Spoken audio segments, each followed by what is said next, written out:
Hello everyone, welcome back to Naomi's Bookshelf. Today we're going to do my February wrap up and I'm really sorry because it's going to be long.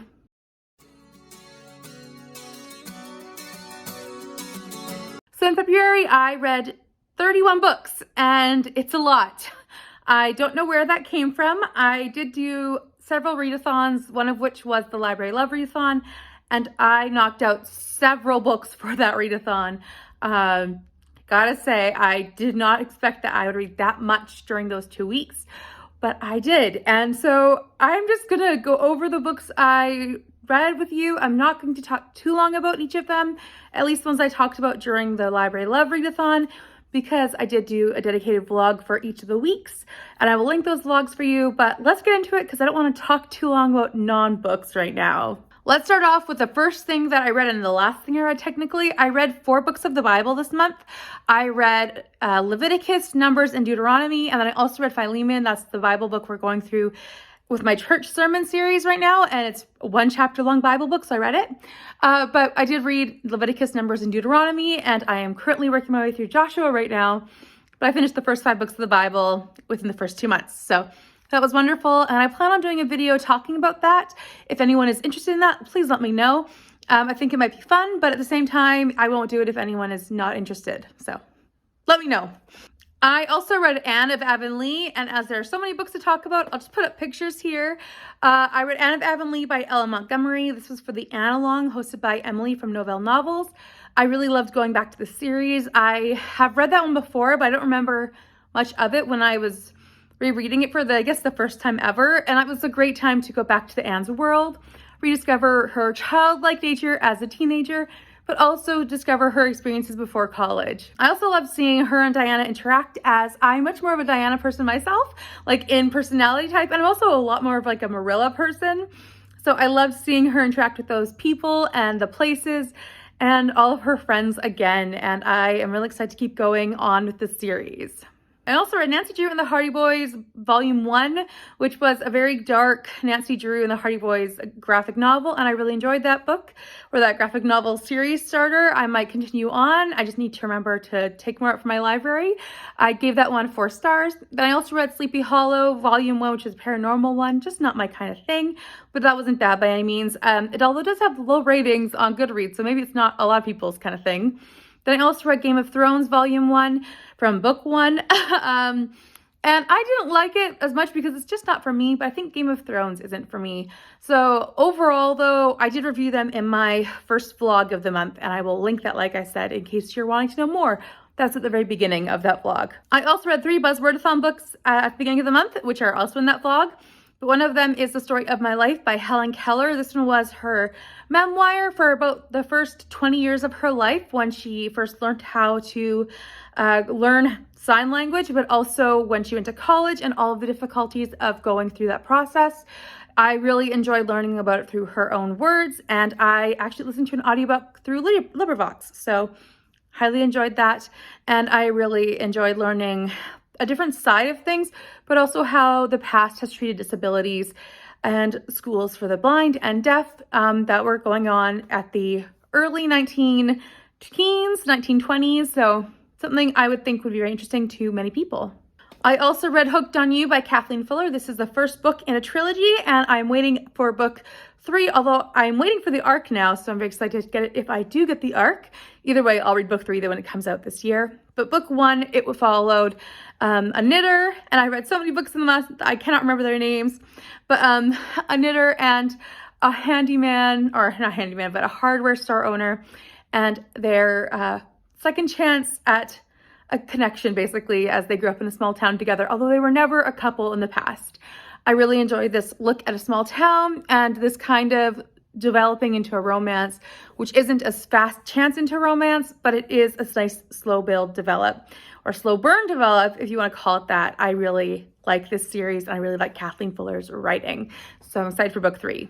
Next, I also read Never Let Me Go by Kazu Ishiguro, and this one was really new for me. It was really interesting. I had never read a book like this really before. It's kind of sci-fi, kind of dystopian, kind of not, and I don't want to spoil it for anyone because I knew a little bit too much going in, But at the same time, the spoiler I knew was revealed like 30% in or 34% in, so not too terribly bad.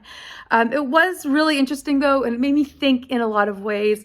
I didn't love the whole ending of it, but like I said, it made me think, and I was very impressed with the world building and what kind of imagination went into it. So I enjoyed that one for the most part. I actually have two of my books right here, so I don't need to get pictures. One of them was Pioneer Girl and also On the Way Home by Laura Ingalls Wilder. Two looks at her life. This one was about her childhood and basically the source material for the Little House on the Prairie series. I found this one very interesting. It's annotated with a bunch of maps and pictures, and I showed that in my vlog as well, first week vlog. And I thoroughly loved reading this for the Little House readathon. And also we read this one as well for the group book. This one follows her, this is her diary entries essentially, with Rose introducing it and also like wrapping it up at the end basically. But this is following them after they leave and trying to go to Missouri. Yeah, I almost said Minnesota, but Missouri. So I really enjoyed seeing both perspectives of Laura's writing and how her life was kind of bookended by traveling and what happened. So really happy I actually finished this one off. This was a big goal of mine, secret goal, but really happy I finally finished this one off this year. I also read The World of Laura Ingalls Wilder, like the Frontier book by Marta McDowell.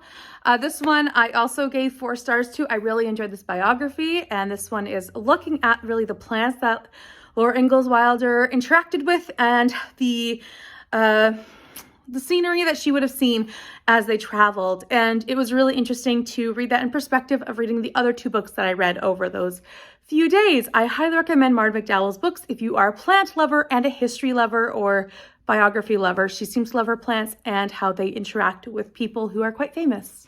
I also read an arc by Helena Hutton called Starry-Eyed Love, and this one was about London, who is the representative for her family-run hotel. Just her and her 2 sisters run it, but she is basically working in a job that's not suited to her best used skills when she meets a very dashing and handsome CEO who she happened to meet before when she turned him down for drinks a few months before. Really interesting story. I really enjoyed it, and I give it 4 stars as well. I really enjoyed the romance and the development of the characters, along with the plot and how it all went. I thought it was a really solid romance, and I would love to read more from her. I read the next installment of the Magic Treehouse books, which is Hurricane Heroes in Texas. This one follows the hurricane that happened in 1900, I believe, or was it 1910? Either way, it follows the events of that when Jack and Annie have to help several people as they are trying to get to safety or high ground, as they don't know that the flood is coming, or the hurricane is coming, I should say. It was a very interesting look at it, and the author's note at the beginning talked about how when she was writing it, Mary Pope Osborne heard on the news about the flood that was happening in Texas as she was writing the book.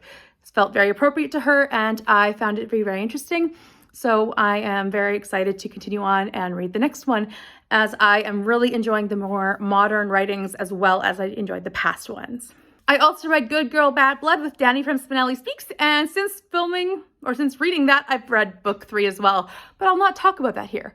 Book 2 was fantastic, even better since reading book 3, and I thoroughly recommend reading the whole series. If you've read book 1 and you haven't continued, please do. It is a great continuation, and it all makes sense in the end. Can't tell you anything more except for the fact that during book 1, she works on a crime or an old case, and during book 2, she's doing a podcast about that case. So really fun, and she's also trying to solve a missing persons, and I don't want to say anything else, but really good. I also read Murphy's Law by Rhys Bowen. This is the first book that I've ever read from Rhys Bowen, and I enjoyed it. It was a good setup novel, I believe, to the whole series. I enjoyed knowing or getting to know Molly Murphy way better, or not way better, but I enjoyed getting to know her and how I feel like the series might continue. I didn't understand how I could solve the case, as I felt like that wasn't a possible situation considering the information given, but I did like getting to know the characters and New York at that time as Molly is immigrating to New York. I felt like it was a very interesting story and how it talked about the immigration process, and I am looking forward to reading more from that series. I also read The Sweetest Remedy, and this one, I cannot remember the author's name, but I thoroughly loved this one. I really loved just reading about the Nigerian culture, and especially through the eyes of someone who does not know it, but they belong to this culture. My sister-in-law is Nigerian, and I have not experienced the Nigerian culture except for at their wedding, my brother and sister-in-law's wedding, when we had a Nigerian ceremony. So I was really interested in learning more about that, and I'm very happy that I did. The book was really fascinating, and I really enjoyed that aspect, but I also enjoyed the romance, the family elements, and I thought it added a lot more than just a silly romance, which I do love silly romances, but I thought it added a lot more to that dynamic. So highly recommend.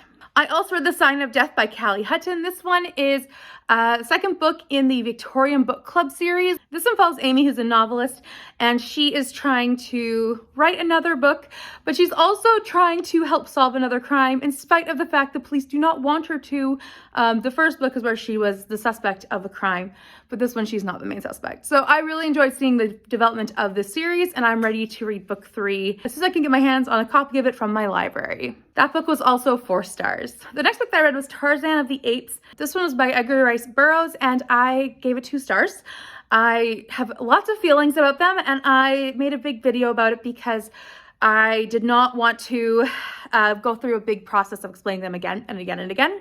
So in my review, which I will link, it has spoilers, but at this point, I feel like a lot of people know the story of Tarzan from watching Disney movies or watching lots of other adaptations. So I will be linking that in case you would like to know my full thoughts, but suffice it to say, I did not enjoy most of it because of the racism and the different discussions on that. I did enjoy where Tarzan was with the animals, but that was the only parts I enjoyed, and that was not the majority of the book. So 2 stars it was for Tarzan. I also read The Borgias by Alexandre Dumas. I had never heard of this nonfiction that he wrote. It's basically a chronological expedition of their crimes from when they got into power as the Pope and family and what happens then. And now at this point, you have to also realize that they're like 200 or 300 years off of the events themselves, so they might not be completely accurate. But I really enjoyed learning about the Borgias from someone who lived in the 1800s. And I also thought it was really fascinating to see what they thought of the Borgias themselves, or at least Alexandre Dumas. This is the first book in his true crime series, so I'm interested to pick up more from that true crime series, actually. I would love to see what other books he wrote about from them.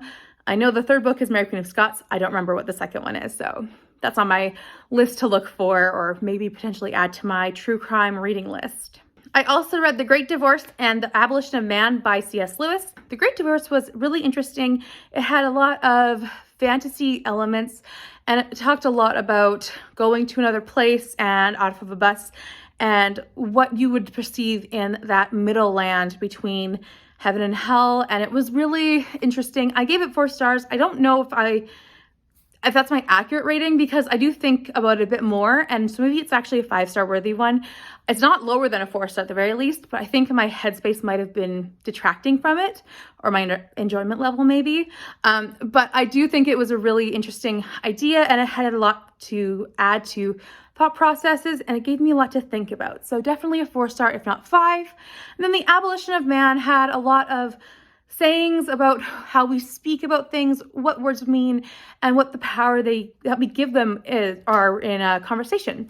So I thought it was a very interesting discussion about the power of words in conversation, in faith, and what that really means to people. So I thought that was very interesting, and I'm hoping I'm remembering the right book by C.S. Lewis right now. But I really did enjoy that as well, so I gave it 4 stars too. I also read Prairie, which is a novella collection by 4 authors, and I gave this collection 4 stars. I felt like all the books in this collection, or all novellas, were 4 stars each, or 3 or 5 stars, so it all balanced out to 4 stars. I really enjoyed this collection. I feel like they had a great variety of storylines, and at the same time, none of them were cringeworthy, which sometimes they can be. I overall think I'm going to keep this collection, as sometimes I read them and just get rid of them because I'm never going to reread them. However, this one I think is the exception to the rule, I should say. I also read Mistletoe Courtship, which is another novella collection of 2, and I gave this one 3 stars. It was very mediocre, and I actually was very annoyed with the collection itself. I was I actually DNF'd one of the novellas because it was just so meh. And I could not find that specific novella to DNF on Storygraph or to rate really lowly. So I had to rate the whole collection together. So the other one I did give like a 3-star. And so I will be, yeah, unhauling that. It just was not very interesting, or if it was very like completely out of the realm of reality. And it was just like so pathetic in my opinion. I just did not want to keep it. And I cannot remember why right now, but it was very, ugh. And I know that that's not great booktuber expressions, but it was not what I'd recommend. And I remember that the relationships were just really all over the place as well. And I don't remember why exactly, but that's something I definitely remember. So yeah, not something I'd recommend, but I would recommend Prairie Brides though, because I felt like that was a really well-developed novella collection, even though none of the people were related, which often novella collections are. One novella that I did read was If Only, and this was by Tracie Peterson. I reread this one as I was really wanting to just reread that one novella story, and that actually ended up being my reread for the month for TBR Clue. I really loved rereading this one. I have read it a few times. It's set in like the 1400s when people were dying of the plague, and it's about a knight and healing maiden or whatever, a young woman who has healing abilities. Well, basically she's learned from her doctor father, and women weren't allowed that. So they are going around and they start helping children, and it just ends up being really cute and really wonderful. And I love the development of story in there and characters, and also considering the time era that was written in. I really enjoyed that one and I wanted to reread it, so I did. It's still a 4-star, not a 5, but I really enjoyed that one. I also read The Mystery of the Blue Train again, and it still gets a 3-star from me. I feel like I now understand what I feel about this book. I feel like this is a stretched story. I feel like the mystery is stretched in here. It does not feel like, before I just felt like disconnected from it, and now I feel like the mystery has been pulled too thin. I remembered certain things about this, but before I went into it, I did look up who the murderer was because I wanted to know going in. And this time I was like, I knew, or I remembered certain elements as I was reading, and it was like a lot of this could be cut out because it was a lot of superficial fluff and it was just not needed. And that's, I think, why it was just so stretched feeling, like an elastic that's been pulled too thin. So this one, not my favorite. Still probably really low on my Agatha Christie books, to be honest, but at least it's not the worst, and it's not a terrible read. It's just one that I would find really mediocre, honestly, of her books. So that's unfortunate, but at the same time, like I said, not her worst book ever to read. I also finished Vanity Fair in February, which was a really good thing. I crushed it in, 4 days? I started it on Monday and finished it on Friday. So no, it was like a 4.5 day process where I binged it the last full week of February. I was like, I'm going to finish this. So I did, but I really enjoyed binging it actually. It was really fun to just read, and it was a reread for me, so I knew all of the events that were going to happen, and I just was really excited to keep going into it. I still need to sit down and film my final thoughts about it, but I really enjoyed the experience all over again of revisiting the characters, the events that happened, and I know that not people love this book, but I really enjoyed this. I think that this book is just one that you either love or you hate, and I'm really surprised that I love this book actually, because I don't tend to like books like this.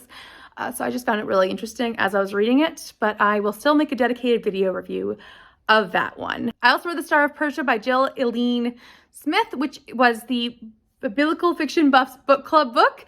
I finally read it in time. I always seem to forget about it till like the week before the meeting, so I need to do better at that.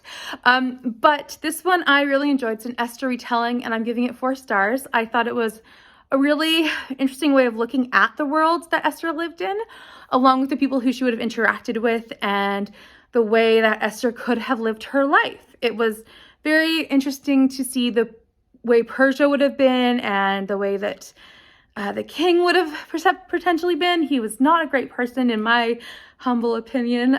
That's just from looking at the Bible's perspective, but also different people that she would have had in her life otherwise.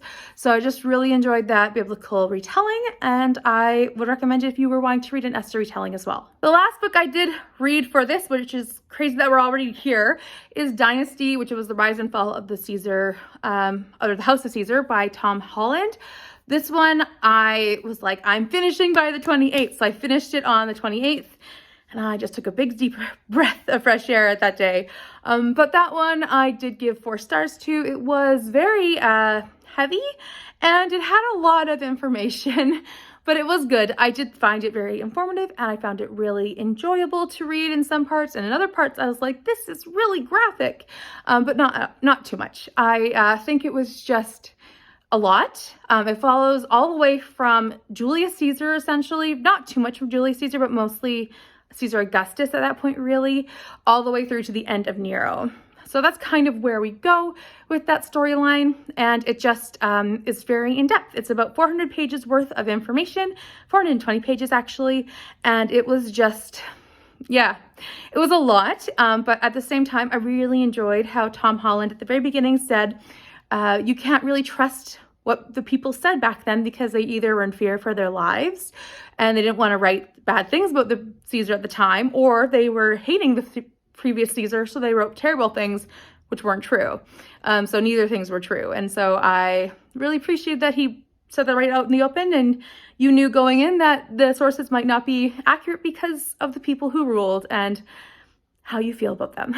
So I appreciated that going in. So that's kind of how I felt about that last book, and it was a good book, but I won't be keeping it because I don't want to reread it in the future, but at the same time, I think it's a good book to read if you're at all interested in that time period. So here's my bullet journal with all the books that I have read this month, or February. I read a lot. I read 8,018 pages. As I was getting close to the 8,000 mark, I was like, I want to really just get over a little. So I did that by reading Deuteronomy, finishing that off in the month, which is very nice. But either way, I was happy with that. In fact, I read a lot and I enjoyed what I was reading, and I had a lot of good ratings throughout the month as well. And I think that's why I could read so much, because I had that adrenaline to keep me going. Not many 2 stars, not many 3 stars even, a lot of 4 stars and a lot of 5 stars is really what contributed to my reading progress in February. So that was really a great thing for me to have over the course of last month. So please let me know down below in the comments what you read over February. What was your favorite book, or what was your reading like? I will also link all the videos like I mentioned down below in the description box and in the cards. Also, I will link anyone that I talked about down below in the description box. Thank you so much for watching. Please give this video a thumbs up if you enjoyed it. In all honesty, thank you so much for watching. I really do appreciate the support that you give to my channel. Thank you so much every single time. I'll see you next time. Bye for now.